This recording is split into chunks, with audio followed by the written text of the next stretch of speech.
کله وسیلې کله توفان راځي کله بهار کله خزان راځي او ټوله دا دنیا د دې لپاره ده جوړه دا دنیا د دې لپاره ده هم به خوشحالي هم به خفګان راځي او مفتی صاحب ته وایي ونه مستقیم په خپل مقام اوسه ونه مستقیم په خپل مقام اوسه ژوند کې ازمایش او امتحان راځي زه اوس خپل مشر مېلمه شیخ القرآن والحدیث مولانا مفتی مجتبى عامر سے تخواستم چې راشي او تاسو ته آخري خطاب وکړي.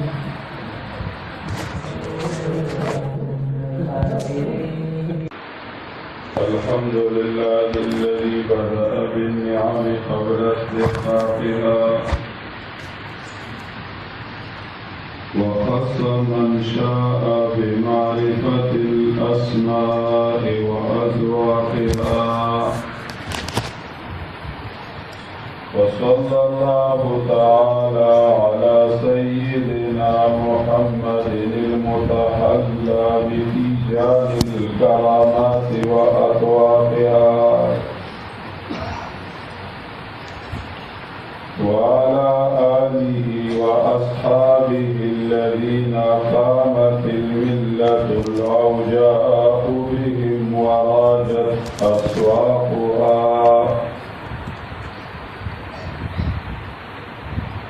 أما بعد فأعوذ بالله من الشيطان الرجيم. بسم الله الرحمن الرحيم. أنزل من السماء ماء فسالت أودية بقدرها فاحتمل السيل زبدا رابيا ومما يوقدون عليه في النار ابتغاء حلية أو متاع زبد مثله كذلك يضرب الله الحق والباطل فأما الزبد فيذهب جفاء وأما ما ينفع الناس فيمكث في الأرض كذلك يضرب الله الأمثال للذين استجابوا لربهم الحسنى والذين لم يستجيبوا له لو أن لهم ما في الأرض جميعا ومثله معه لافتدوا به أولئك لهم سوء الحساب ومأواهم جهنم وبئس المهاد. وقال النبي صلى الله عليه وسلم تعلموا القرآن والفرائض فإني امرؤ مقبول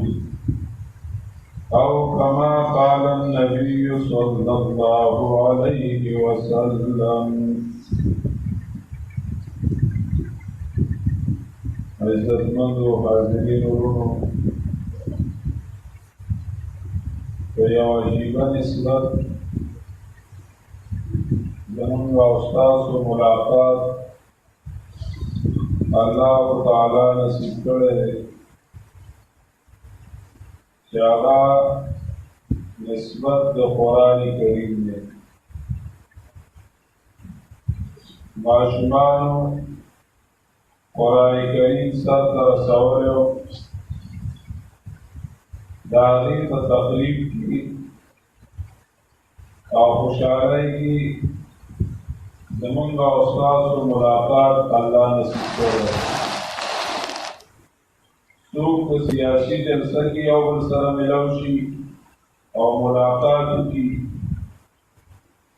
څوک په جنازه کې یو بل سره ملو شي او ملاقات وکړي، څوک په ګاډي کې یو بل سره ملاو شي ملاقات وکړي څوک په تاڼه تحصیل او اسپتال کې یو بل سره ملاو شي او ملاقات وکړي زمونږ استادو الله تعالی په خپل فضل و کرم د خپل کتاب د وجې ملاقات وکړو دا یو لوی نسبت دی او یو لویه رشته ده د الله تعالی د کتاب او د الله تعالی د دین رشته ده موږ او تاسو ګورو د نسبت د وجې نه څوک عزتمن شي او څوک ذلیل شي که چا نسبت د خراب څیز سره راشي نو که هغه عزتمن وي نو بې عزته شي او د چا رشته او نسبت هغه د یو عزتمن څیز سره راشي او د بهترین څیز سره راشي نو که هغه کم نسبه وي په نسب کې لاندې وي خو هغه عزتمن شي د ابو جهل او د ابو لهب د بېدینۍ سره او د شرک سره نسبت راغی او د نبي علیه السلام د دشمنۍ سره نو هغه بېعزته شو او د بلال اگر که حبشی و سہیل اگر که رومی و سلمان اگر که فارسی و یعنی عربو کی ځایي خلق نو د بل وطن نه راغلي او آباد شوي والله تعالی د هغوی رشته د نبي علیه السلام سره جوړه کړه او د اسلام سره رشته شوه نو هغه خلک عزتمن شو د نسبت د وجې نه عزت او ذلت راځي زمونږ او ستاسو نسبت هغه د قرآن کریم سره او د قرآن کریم په نسبت الله تعالی د عظیم اجتماع هغه جوړه کړه او زمونږ او ستاسو ملاقات دې کې نصیب کړو کوم ملګرو چې خواري کړې وه محنت یې کړی و ماشومانو سره یې ځان کړولی و خصوصا زمونږ محترم ورور مفتی عبدالغني صاحب الله تعالی دې د هغوی بال بچ او د مور او پلار عمرونو زندګۍ کې برکت واچي دا یو عظیمه خوشحالي ده یو حدیث مبارک مفهوم دی د نبی علیه السلام فرمایي چې الله تعالی فرمایي چې زه په ځمکه والا باندې د عذاب او د آفت اراده وکړم او چې کله داسې خلک صحیح کړم چې هغوی جومات کې یا مدرسه کې ماشومانو ته قرآن ښیي نو زه د خپله اراده الله وی واپس کړم چې ماشومانو ته قرآن ښودل په دې سره الله تعالی آفتونه هغه واپس کوي دا یو لوی عمل دی نبی علیه السلام خپل د سره زوی خپل ورور علي رضی الله تعالی عنه ته وایي یا علي تعلم القرآن وعلمه فإنك إن مت وأنت على هذا مت شهيدا علي قرآن زده کو او نورو ته یې ښیه که په دې حالت کې تا لره مرګ راغی نو ستا مرګ به د شهادت وي مرګ به د شهادت وي نبی علیه السلام په خپله د قرآن کریم معلم دی او د قرآن کریم استاد دی انما بعثت معلما نبی علیہ الصلوۃ والسلام فرمایي چې زه معلم علیګل شوی او قرآن کریم حضور کې را لګل شوی ويعلمهم الكتاب. نو د ماشومانو ته عوام ورونو ته قرآن کریم ښودل دا د نبی علیہ الصلوۃ والسلام هغه مشن ژوندی کول دي. دا وړه خبره نه ده. د الله تعالی صفت په صفاتو کې د الله تعالی په کارونو کې یو کار چې قرآن کریم ذکر کړی دی هغه دا دی چې الرحمن علم القرآن. مهربان بادشاہ د قرآن تعلیم کړی دی. د نبی علیہ الصلوۃ والسلام په ذریعہ خلقو ته قرآن کریم ښودلی دی. دا د قرآن کریم ښودل موږ ته ظاهري کې څه خبره نه ښکاري، خو دا یو ډېر لوی عمل دی او ډېره لوی خوشحالي ده. الله تعالی دې داسې محفلونه او داسې مدارس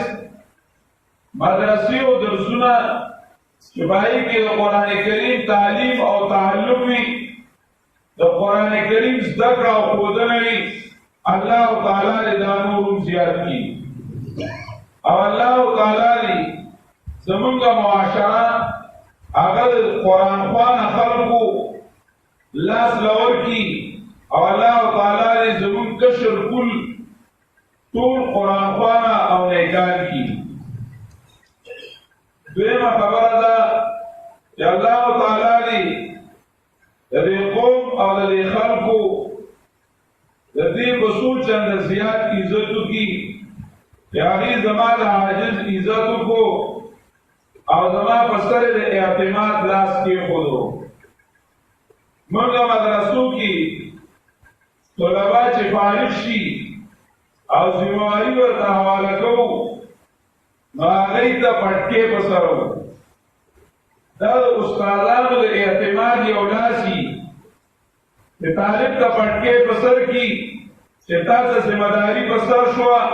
او اوس دا چې موږ درته څه ښودلي دي نو دا نورو خلکو ته ښیه. دا د یو اعتماد لاس وي د ستاسو د علاقې خلکو د قبایلو د هغوی چې هم چاله عزت کوي او احترام کوي او په چای اعتمادي هغه ځان له د جرګې مشر کي او د علاقې مشر کي او هغه ته د عزت لونګی په سر کي. الله تعالی دې ستاسو دا اعتماد په ځای باندې کي او ستاسو چې کوم ګمان دی په موږ باندې الله تعالی دې اختیار کي او الله تعالی دې د داسې خبرو توفیق موږ ته نصیب کي چې هغه د دنیا او د آخر د خیر ذریعه ګرځي او زمونږ او ستاسو د خلاصون او د نجات ذریعه وګرځي. په دې دنیا کې چې د کوم وخت نه آباده ده نو د حق او د باطل تصل شروع دی او دا د دې دنیا ښایست دی. گلهای رنگارنگ زینت ہے چمن کی اور ذوق اس جہان کا زیب ہے اختلاف سے. دی دنیا خواہش دارن برن گلوننی اللہ تعالی عجیبہ ذات نے اور عجیبہ کاروننی عقل ورته حیران شي. دا دنیا چې کوم سيزونو نه جوړه ده نو انسان په یو ځای هم نشي جمع کولی. لکه دنیا جوړه ده د اور او د اوبو نه نو انسان دا اور او اوبه نشي یو ځای کولی. دا دنیا جوړه ده د هوا او د خاورې نه نو انسان دا هوا او خاوره نشي جمع کولی. دا دنیا د متضاد څیزونو نه جوړه ده د یو بل سره د داسې څیزونو نه چې هغه یو بل سره جمع کېدلی نشي. خو د حکیم ذات حکمتونه حیران بشي. الله تعالی اور او اوبه یو ځای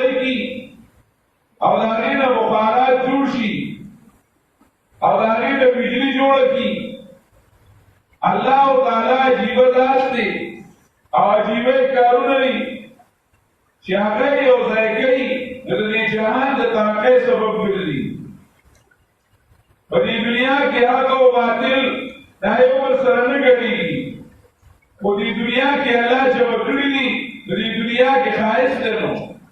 حق او باطل تصور کی د باطل فریبونه ښکاره شي، د باطل دوکې ښکاره شي او د حق دلیلونه ښکاره شي. حق له الله عزت ورکړي او باطل الله تعالی راوغورځوي. دا د حکیم ذات حکمتونه دي. په یو عجیبه حکمت الله تعالی دا دنیا آباده کړې ده او دا دنیا چلوي. موږ او تاسو چې کوم وطن کې یو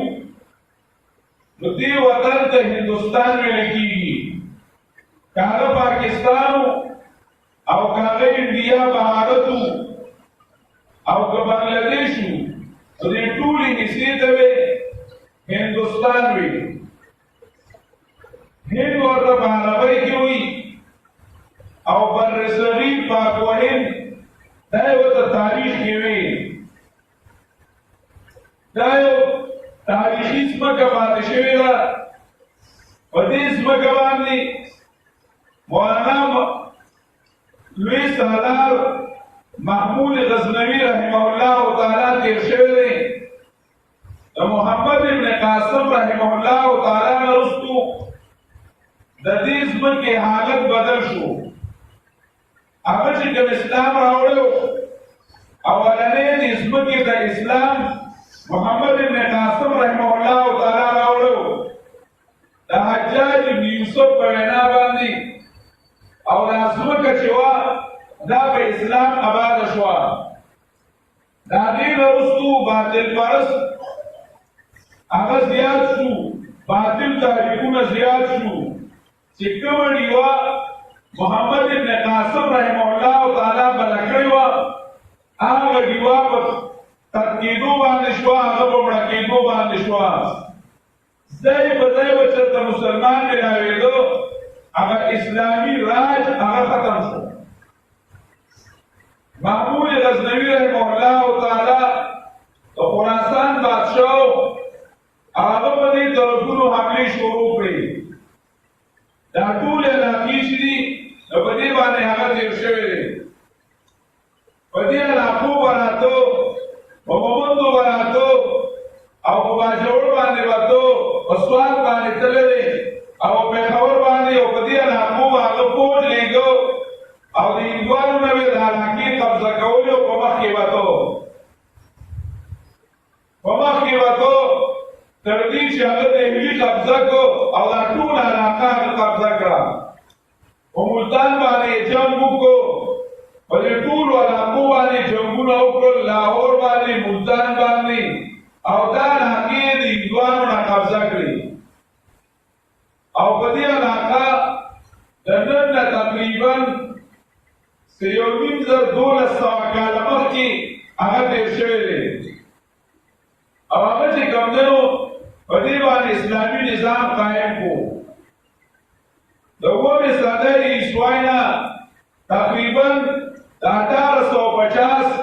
په دې پورې په دې علاقې اسلامي نظام او محمود غزنوي رحمه الله تعالی کړی. تقریبا 1000 کاله په دې ځمکه د بل چا حکومت نه پاتې شوی، اسلام او مسلمان. دا بر سالم بر صغیر پاک و هند بشمول خراسان دا ټول چې وو نو په دې کې یو د اسلام راج و. انګریز هغه د علاقه فتح کول غوښتل. نو د برطانیې نه وایسرای هند هغه یې په مختلفو چارونو باندې په دې ځمکه کې کوششونه شروع کړل په دې ملک او وطن کې او په طریقو باندې مسلمان د یو بل سره وجنګاو او په طریقو د اسلامي نظام خاتمه هغوی وکړله. انا لله و انا الیه راجعون. علماء کرامو په هر وخت کې که د دین جنګه اوچته کړې ده نو هغه د دین عالمانو اوچته کړې ده.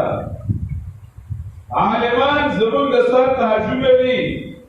عالمان چې دي نو هغه زمون د سترګو تور دي. زمون عزت په علماو دی او موږ د دین چې دی نو هغه علما کرام دی، او زمون د دین دپاره که قربانۍ ورکوي نو هغه علما کرام ورکوي. که عالم نه وي نو عوام وروڼو ته پته نه لګي چې موږ به د دین خدمت څنګه کوو. عوام قربانۍ ورکوي، مال لګوي، سرونه ورکوي، خو چې کله د هغوی لیډر نه وي، قائد یې نه وي، نو څنګه به وکړي؟ چې عالم رهبر نه وي نو عوام غریبانانو کې که زړه کې ډېر تړپ وي او ډېر درد وي، هغوی خدمت نه شي کولی. د هندوستان علما کرامو خصوصا د علما دیوبند هغوی محنت شروع کړو او د یو مدرسې بنیاد یې کېښودو. د مدرسې بنیاد یې کېښود، د انګریز مقابله کې د مدرسې بنیاد کېښودو. انګریز په هغه وخت کې برطانیه، انګلینډ چې ورته نن سبا وایي لندن، دا سوپر پاور و. دا سوپر پاور و، امریکا هم د دوی د لاندې وه، دوی ایجاد کړې وه او د دوی د لاندې وه. ټول طاقت د دوی سره او د دنیا بادشاه یې ځان ته وي. هغوی دا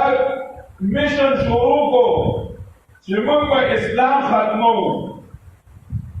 او مسلمان به ختمو، اسلام به ختمو. د دې طریقه به ویسي مختلف کانفرنسونه او مختلفې جرګې او مرکې هغوی وکړلې، خو یو خبره پاس شوه، هغه دا چې د مسلمانانو نه د قرآن علم واخلئ. دا فلسفه یې وړاندې کړه چې په مسلمانانو کې د قرآن نه وي، مسلمانانو کې د ایمان جذبه پیدا کېږي نو د قرآن د وجې نه. مسلمانان که متفق کېږي او متحد کېږي، یو کېږي نو د قرآن د وجې نه. مسلمان هغه که د الله تعالی د دین خدمت کوي نو د قرآن نه چل زده کوي، نو دا قرآن دې نه لرې کوي، قرآن کریم دې نه واخلئ. او د دې د اخیستو طریقه به څه وي؟ د اخیستو طریقه یې دا ده چې دی نه عربي علم واخلئ. عربي دې نه لرې کوي، د هغې په ځای انګلیش او بل څه ورته ورکوي. د عربي تعلیم چې دی کوي نو دا ترې واخلئ، عربیت دې لرې کوي. په دې باندې هغوی مشوره وکړه. یو سړی و، د هغه نوم و لارمیکالا. په 1835 عیسوي کې هغه دا وویل چې زه مسلمانانو کې یو داسې تعلیم رایج کړم، یو داسې تعلیم به پکې پیدا کړم چې دوی هغه تعلیم وکړي. یو به دا وي چې دوی به په خپل دین بدګمانه شي، دویم به دا وي چې د ده نه به د دین جذبه ووځي، دی به د دنیا سپې شي، بس دنیا پسې به اخته وي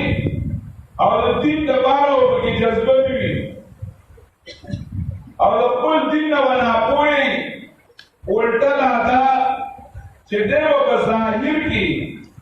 د هندوستان ښکاري او د دننه به انګریز وي. زه داسې یو تعلیم رایج کومه چې دی به ظاهر کې یو شان کې هندوستان والا به ښکاري او د دننه به انګریز وي او د انګریز خدمتګار وي. یعنې مسلمان یې واجه خو په ظاهر کې سټ یې وله نه کټ کو، خو د مسلمان هغه مسلماني یې وژله او د مسلمان هغه اسلامي غیرت هغه یې ختمه. د مسلمان اصل وجل دا دی چې د مسلمان نه اسلام واخلي او د مسلمان نه اسلامي غیرت واخلي. دا د مسلمان اصل وجل دی. فرعون ماشومان وجل د دې لپاره وجل چې یو انقلابي شخصیت پیدا نشي، داسې انقلاب والا کس پیدا نشي چې هغه د بني اسرائیل رایو کی او هغه کی جذبه پیدا کی او زما په حکومت چلایو کی او ما قتل کی. فرعون ماشومان وجل. اکبر آبادی ہوئی یوں قتل کے بچوں سے وہ بدنام نہ ہوتا، یوں قتل کے بچوں سے وہ بدنام نہ ہوتا. افسوس کہ فرعون نے کالج کی نہ سوجی، فرعون نے کالج پر فلسفہ باندې نه پوهېده او د کالج طریقه ولا نه ورتلاږي. تاریخ کې به د هغه نوم دا نه و لیکلی شوی چې د ماشومان وژلي دي. اوس ورته لارډمیکاله تعلیم ورکوي نو وژلي یې دي او دا ترقي ده. مړ دی فکري طور جذباتی طور او مسلمان کې د اسلام جذبه نشته. مسلمان راحت پسند دی. د دې تعلیم د اثر د وجې نه مسلمان صرف او صرف د ځان د چاپېره ګرځي. د دین هغه جذبه د اسلام هغه جذبه هغه د ده نه ووتله. ځکه اقبال وایي تیرے قالی ہے افرنگی تیرے صوفی ہے ایرانی، لہو مجھ کو رلاتی ہے جوانوں کی تناسانی. عقابی روح جب بیدار ہوتی ہے جوانوں میں، نظر آتی ہے ان کو اپنی منزل آسمانوں میں. نہیں تیرا نشیمن قصر سلطانی کے گنبد پر، تو ہے شاہین بسیرا کر پہاڑوں کی چٹانوں پر. اقبال مسلمانانو لګیله کوي چې دا مسلمانان چې د راحت پسند شو د دې فکر راوغورځېده، تو غلامي اختیار کړه د بادشاهۍ په ځای باندې. دا مسلمان چې ورو دا خو د دنیا بادشاه ولقد كتبنا في الزبور من بعد الذكر ان الارض يرثها عبادي الصالحون. اللہ وی ما فیصلہ کړلا فلوح محفوظ کی د توحید مسئلے سره سره. ولقد كتبنا في الزبور من بعد الذكر ان الارض يرثها عبادي الصالحون. چې د نسبتي مالکان چې دي هغه مسلمانانی، د دې مسلمانان. ونريد ان نمن على الذين استضعفوا ونجعلهم أئمة ونجعلهم الوارثين. الله تعالی ہوئی دا کمزوری اوچتول اراده مې وکړه. دا چې کوم خلک چې وو شتر بانانو نو د دې نه ما چې هانبانان جوړولو غوښتل، چې کومو خلکو به اوښان ساتل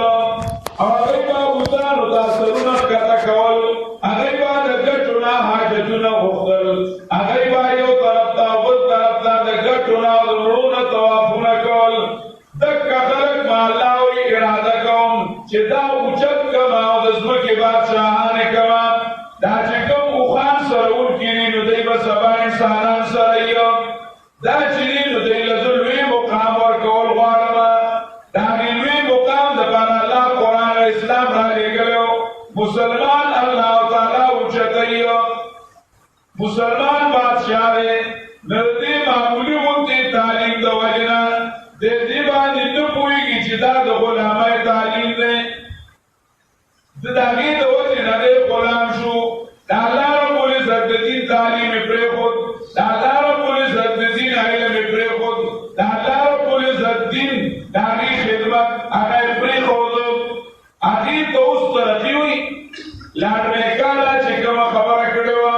وایي داسې خلک به پیدا کړم چې بیا ورته په خپل علم باندې ځان بد ښکاري او ما چې کوم تعلیم راغستی دی هغې باندې ورته ځان ترقي یافته ښکارېږي. حالانکہ صرف سوا علی گڑھ کیا ہے، علی گڑھ ہے ایک عزت مند پیٹ. سکول لے او کالج نے سڑے سلوئی کوئی چې په عزت باندې ډوډۍ وخورم د پکي د لاندې او ایئر کنډیشن سره ډوډۍ وخورم. یو ورځ وسط البانګي او د باز مناظره وه. بانګي پېژنئ او باز هم پېژنئ که نه؟ نو د باز او د بانګي مقابله او مناظره یې وه. بانګي په ډېر چړ راغی، تیز و. ته ځان ته چې کوم نه دا وایي چې زما وزر وي او زه الوتی شم او زه دا یم او دا یم، او ولې دا زمونږ به وزرې ني؟ ته وایه زما مخوکه ده، زمونږ به مخوکه ني، ولې دا زمونږ چې مخوکه ده. او ته وایې چې زما پنجې دي، پنجو له یو ډز ورکولې، زمونږ پنجې نشته. دا ځان ته دومره غاوره د څه شي او دا یو لویه خبره ورته ډېرې خبرې ورته وکړې. بس ډېر پریشانه شو، ده ته یې راسې کتل، بې عجیبه سړی، ته ووایې چې زه الوزمه، نو ته څومره الوتی شي؟ ډېر چې والوزي نو د دیواله پورې به څه شي؟ د دیواله پورې به والوزي. او ته وایې زه په مخوکه باندې ښکار کومه، نو ته څه شی ښکار کوې؟ په ډېران کې غون کې چینجي ګورې، دا ستا ښکار دی لکه. ورته یې وویل تو مرغ سرایی خورش از خاک بجویی، تو مرغ سرایی خورش از خاک بجویی، ما در صدد دانبان جون زد منقار. تو مرغ سرایی خورش از خاک بجویی، ما در صدد دانبان جون زد منقار. تو چین استاد پرواز حد چرے نانا صرف دیوال لے،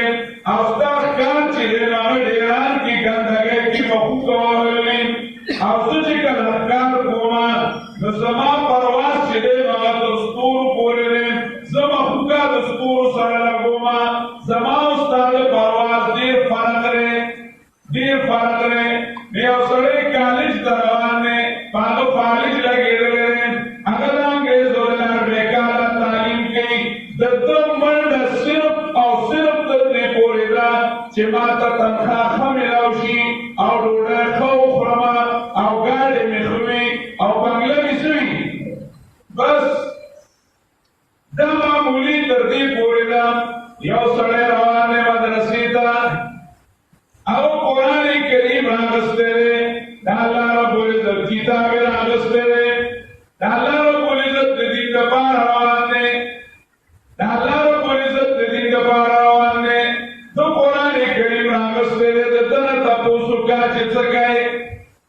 د ده څه مقصد دی. دی وایي یاره زما اراده ده چې ټولو مسلمانانو کې د قرآن کریم عقیده راولم او ټولو مسلمانانو له د قرآن کریم عمل ورکړم او د مسلمانانو زندګۍ کې بدلون راولم او دوی د تیارو نه رڼا ته راولم. د ده ارادې ته وګوره، هر صبحګاهی مردم به کاروبار میران، عاشقان کوی لیلا سوی هر میران. هر صبحګاهی مردم به کاروبار میروان، سهار چې کومدنو خلک روانېږي کارونو لځي، و عاشقان کوی لیلا سوی هر میروان. دا الله د دین عاشقان، دا الله د مینې پتنګان، هغه چې کومدنو د الله په لار باندې روان دي. دې کې لږ فرق وکړه او سوچ وکړه. د انګریز هغه یې له دا طریقه راویستله چې په دې طریقه به ترې موږ عربي والو. نن د مسلمانانو په پښتو کې انګلیش ټکی نشته،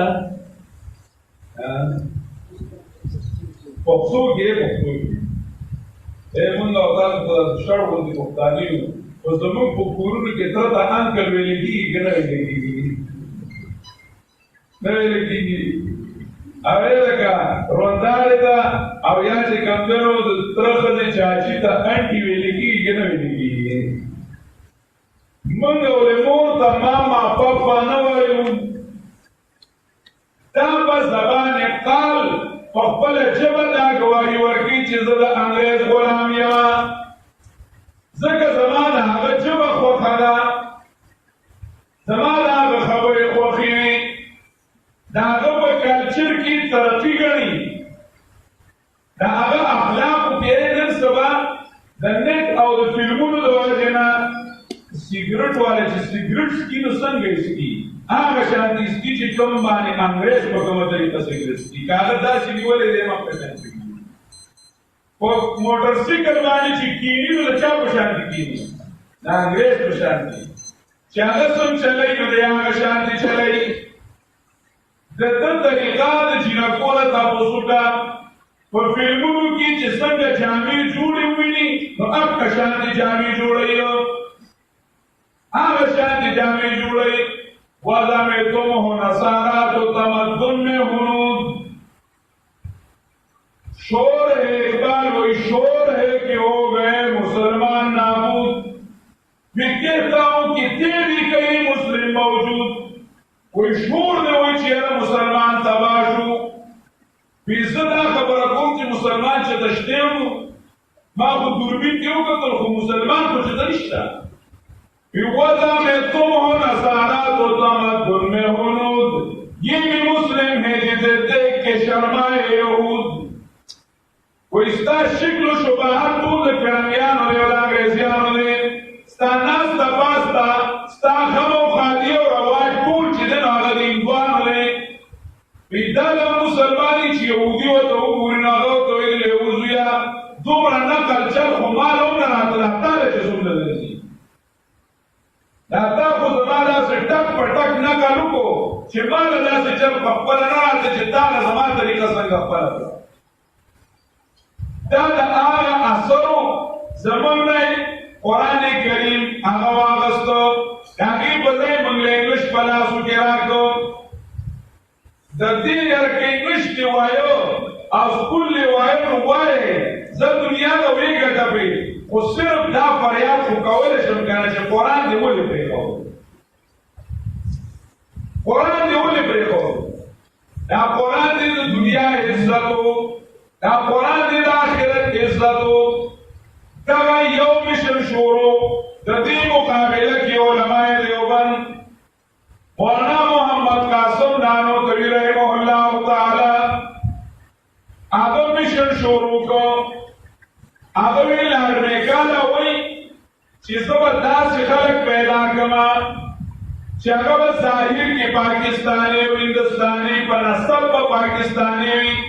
اکار بدا انگریزیانو کئیو دن رسولی انگریزوی رادو ابتدانو طویل مولا تعالیٰ فرمائل زبردست خلق تیاروں پر اوبان کی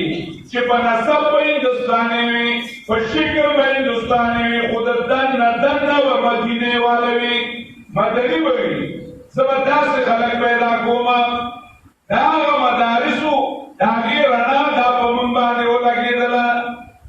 انہوں گردانے ہو داغ علماء مقابلہ نوے نن فمونگا خدای دے مکہ فمونگا کلیموں دانگریز ہوئی گا او باقی بسیبہ منگروان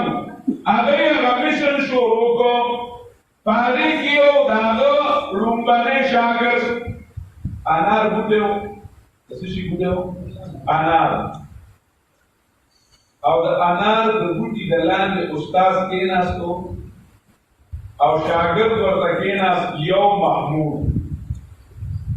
محمود الحسن رحمہ اللہ تعالی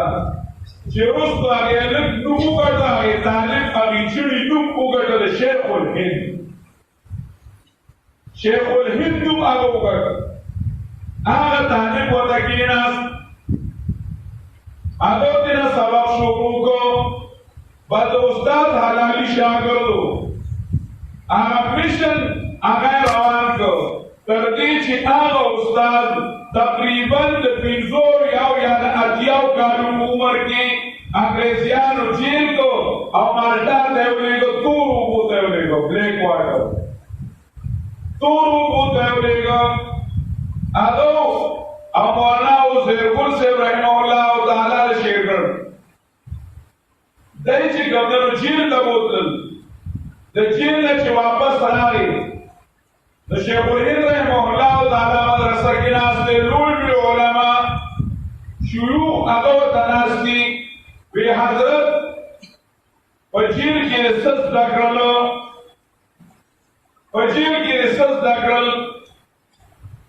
ناغور توئی شیخ الہند رحمہ اللہ تعالی توئی جیر کی میں اوگو سبق از دکرل پجیر کی میں اوگو سبق از دکرل آگئی حیران دی کہ ویرہ تو پجیر کی سز دکڑی واتوئی ویو سبق میں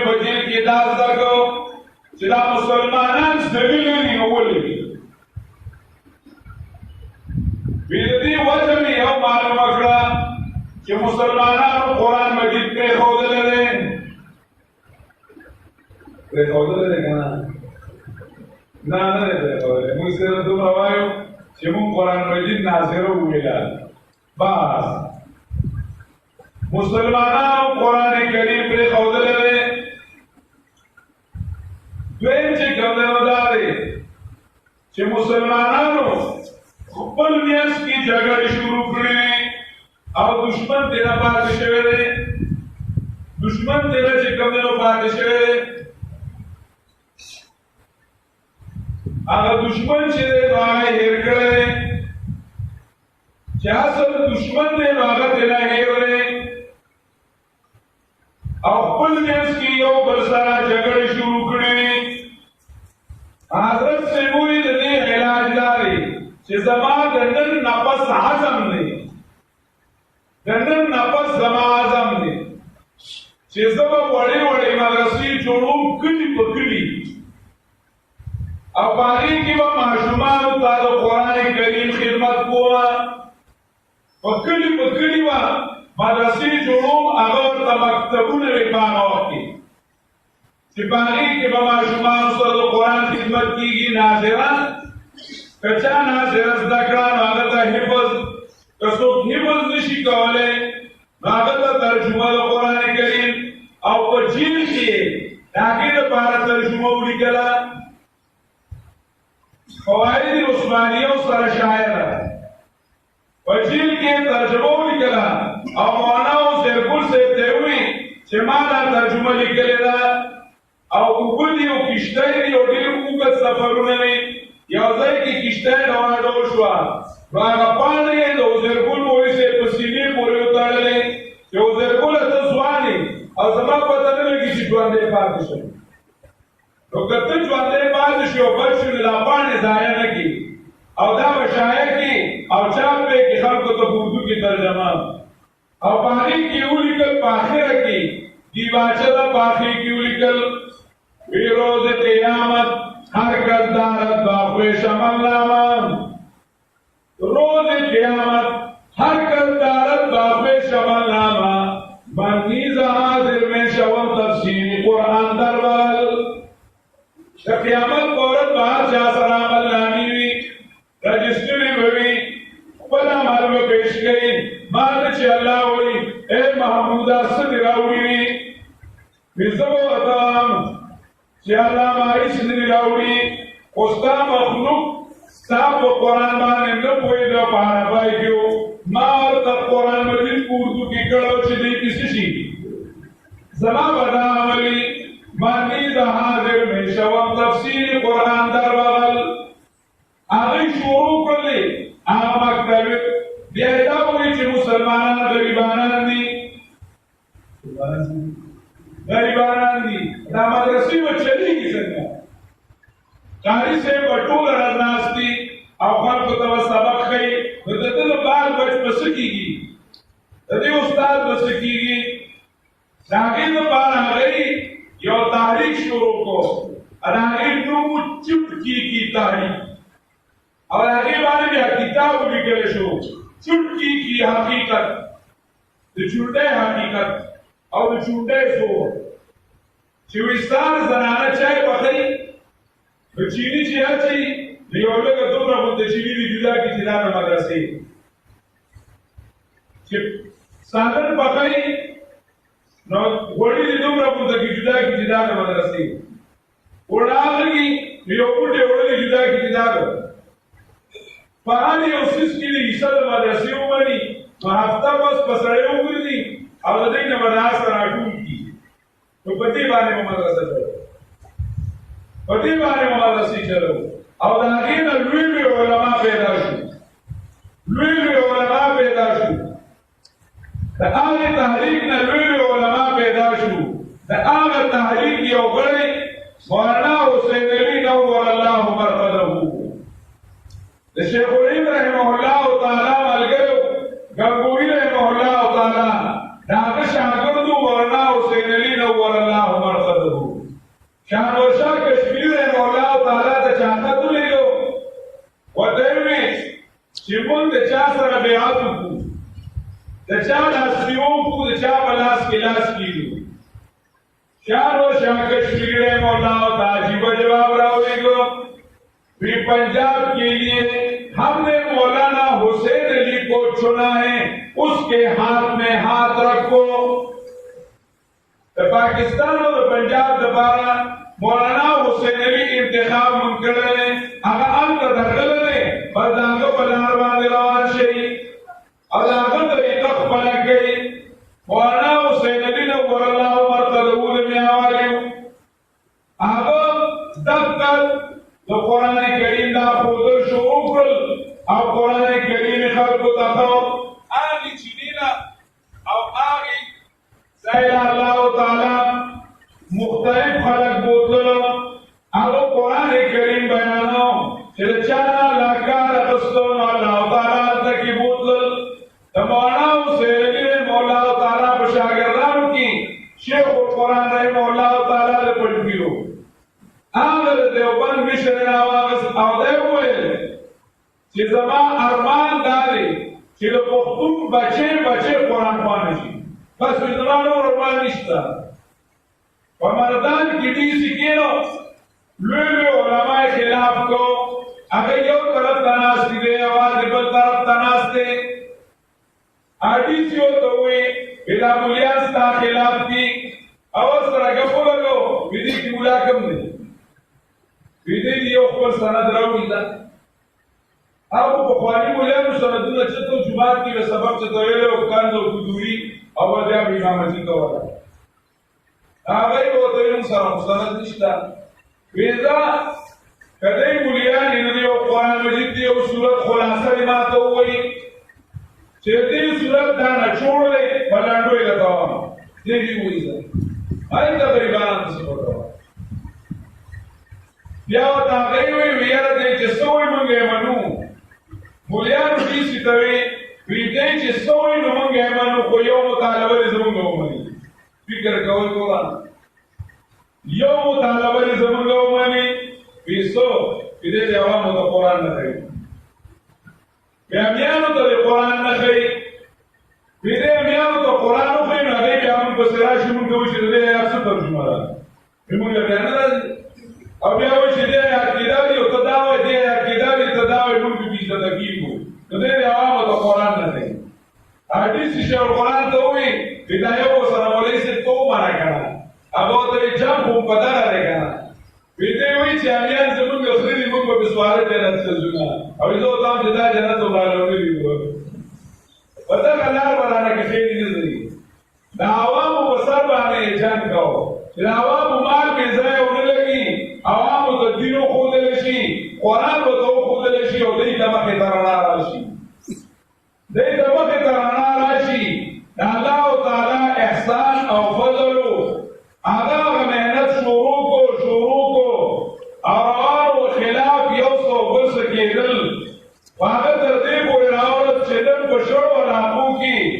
اور بشڑو غرونو کی تو قرآن کریم آوازون دی اور قرآن کریم درسون دی چه خوش رسمین حادن بخاک و خون غلطی دن خدا رحمت کنتی آشقانی پاکی کی بکرا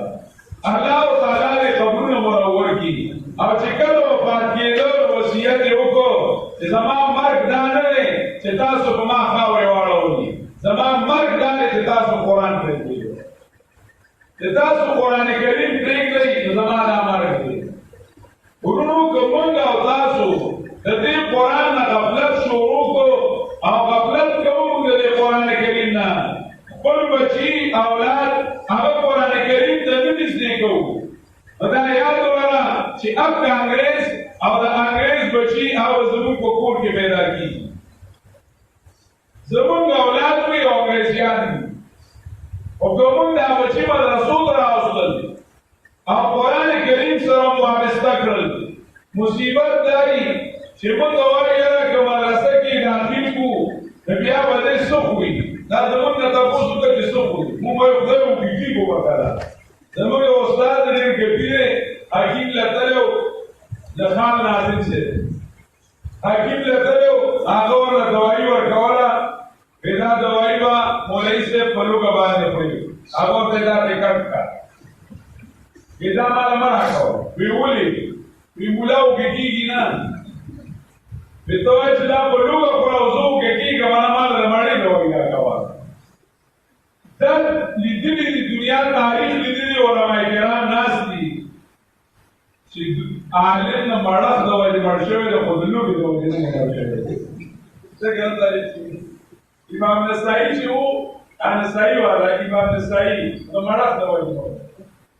کتاب کو تو حدیث میں کتل نو تمره په ماده کې درته چې وینځي وته کجوري چې او د کجوري خوړې او بزان کوی نو کتاب کتو او بزان کوی نو چې سوره به وړل بس هيزه کراله وخت د مړه د وایي علماء او پاتشي خو د لوګي د وایي چې دني و پاتشي دا ولکه بیمانی کنه از دې په کومه کې خبرونه ده چې د سړي دا ایمانی کوي چې سکول ته وځم نو خبر وي او کوم مدرسې ته وځم نو سبق وي لکه دا ایمان نه اگر مطلب دا چې راغېز او کړي کې نو خپل ډوړې وکړي او کله الله نو کړي کوي بیا ولوګي د څه شي د لوګي په څه شي مړه دا ایمان راځي سکول شهرات نه پوری باسي زمونږ کلی کې خور راغلی زمونږ الیاس مولوي صاحب تماشې ته ولاړو خلکو ته یې پورې وځي که نه هغې ورته ویل ګوره اوس دې څنګه ووځو حساب ماړه وایي تاسو وایئ اسلام خانیانو چې موږ به په دې ایمان د پولیس هرات ته کوو دا ایمان قسم په خدای تاسو د اسلام خان د خوړه نشي پورې ایستلی نو دا به تاسو په پولیس هرات ته پورې باسي دا لکه ایمان دی چې موږ وایو چې یاره که د الله رب العزت دین له هم بچي ورکړل او مدرسه کې هم داخل کړل بیا به د لوګي مړه شي مفتی صاحب چا سدی وي منتظر له العالی وی دی وی چې سب بخوري بزور توام چې ډېره خپ بخوري ډېره خپ بخوري امام ابو یوسف رحمه الله تعالی مدرسې کې چڼه راغی یعقوب نومې باغ وخت ابو یوسف نو یعقوب نومې او مدرسې ته سبق راغی یو سوره دې سبق ووایي بل ورځې نه امام صاحب تپوس وکړو امام حنیفه شاګرد پرون وړو کې چرته راغله او په خپل سبق کې زوته وکړم څه شو هغه ورته کور ته تللی امام صاحب ورپسې کاش کې راغی کاش پکې چړو ورپسې کنه امام صاحب ورپسې لاړ ورته وړو بیبي ورته څه چللې په پرون دا وړو کې سبق راغله نن راغله هغه ورته ځا مونږ اجازه د سبقونو په پلانو کوی ځا زموږ قسمت دي نشته مونږ اجازه د سبقونو نه یو هغه ته ولې وي د پلار مړ د ماشوم دی د ګټې وټې زما څوک نشته زه کونډه یم ته لازم مازدیګر کې کپوړي پاکه کوم لکه اوس وایي پکوړې ولاو کوم دی مازدیګر هغه خرڅ کړي ما دی په دې باندې ګزاره کوو مونږ به په دې باندې رسېږو د شماله به څوک څه کوي زه به څه خورم امام صاحب ورته وویل بی ستا ډوډۍ به راځي تا ته به روزي نه میلاویږي خو دا ماشوم ډېر هوښیار دی ما راکړه تا له به زه خرچه در کومه عالم له پکار دی چې په دې خرچه وکړي ګردانه چې ټول عمر ته بل نه کوي ورته یې وویل زه به چې کوم دی نو در کومه خو دا ماشوم راولېږه او ورته یې وویل بیبي ته وی دی به یو ورځ د بادشاهیانو سره د پېستي حلوا وخوري هغې ورته یې زه ستا مونږ پورې خندا مه کوه مونږ د ماښام ډوډۍ نه مومو بادشاهیانو سره د پېستي حلوا وشوه داسې امام ابو یوسف شو امام شو څه شی شو د جومات امام نه دا مونږ چې د چا په مذهب یو هغه امام چې خلک ورپسې روان دي خلک وایي مونږ د قرآن او د حدیث باره کې امام ابو حنیفه منو امام سے امام ابو حنیفه چې د قرآن او حدیث کومه معنی وکړي هغه زمونږ د معنی نه غوره زمونږ هغه خوښه ده دغې ته امام ویلي کړي وړه خبره ده هغه امام شو او قاضي القضات شو چیف جسټس شو د اسلامي حکومت په هغه وخت کې چې کوم ټول قاضیانو د هغې مشر قاضي امام ابو یوسف شو یو ورځ د بادشاه سره په دسترخوان ناست دی او د پستې حلوا مخې ته پرته ده د پستې حلوا پرته ده د ده د سترګو نه اوښکې راغلې بادشاه ورته وویل ولې حضرت واخلئ که نه دو توی بس ریدوا هغه توی ناجاړي ولې ویجاړ پرې چې اورز زوړو کې او زما مور ته زما استاد ویلو چې اورز بناشي او یعقوب په د بادشاہانو سره د بستی ارواح کوي زما د پلار زما د استاد خبره ان رښتیا شو ارمان چې زما مور ژوندۍ وي او دای کېدلی علم کی عزت ته او په دین کی عزت ته نن موږ او تاسو عزت صرف په دنیا کې ګڼل په دنیا کې ګڼل ورو دا قرآن کریم دا زمونږ او تاسو د عزت کتاب دی زمونږ او تاسو د وقار کتاب دی زمونږ او تاسو د سر تاج دی چې موږ او تاسو قرآن کریم راوالو او خپل بچی د قرآن سره کو خپل معاشره د قرآن کو خپل عمل د قرآن کو خپل اخلاق د قرآن کو الله تعالی موږ له دې توفیق راکړي دا چې صرف دنیا مسلم کړی وي او دین لا نه پاتې وي الله تعالی دې زموږ زړونو کې را خبرې کوزي کی او چې دا کوم محفل جوړ شوی الله دې خپل دربار کې قبول او منظور کی او دا دعوت دا اهتمام لرا کوي چې ځان او جهان او خپل بچي دا د قرآن کریم